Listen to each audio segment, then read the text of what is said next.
After fleeing Shechem, Jacob and all those who were with him arrived at Bethel in the land of Canaan. And there he built an altar and called the place El Bethel, because it was there that God had appeared to him when he fled from his brother Esau.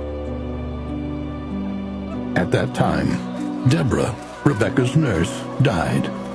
She was buried below El Bethel, under the oak, which was given the name Allon Bakuth, meaning Oak of Weeping. Then God appeared to Jacob and blessed him, saying, "Your name is Jacob, but no longer will you be called Jacob.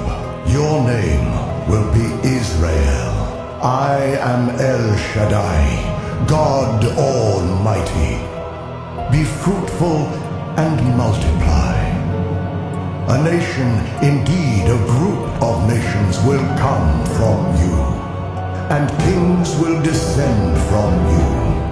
And the land which I gave to Abraham and Isaac, I will give to you and your descendants." Then God went up from Jacob in the place where he was speaking. In that place, Jacob set up a pillar of stone, and he poured a drink offering and oil on it. Jacob named the place where God spoke with him Bethel. From Bethel, they journeyed toward Ephrath, and during their journey, Rachel went into hard labor. And while she was having great difficulties in childbirth, her midwife spoke to her. "Do not be afraid. You have another son."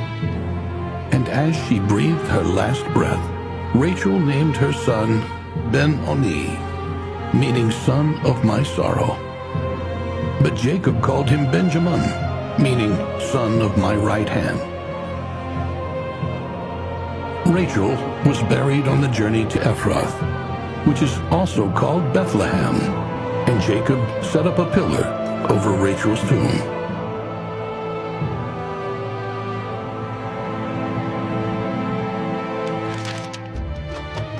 Israel continued his travels and pitched his tent beyond the Tower of Edar. And while Israel was living in that land, Reuben, his eldest son, slept with Bilhah, his father's concubine, and Israel heard about it.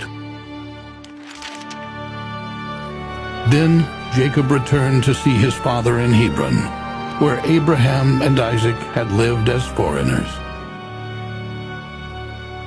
The days of Isaac were 180 years.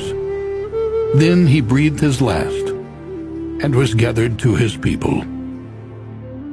He died an old man, full of years, and was buried by his sons Esau and Jacob.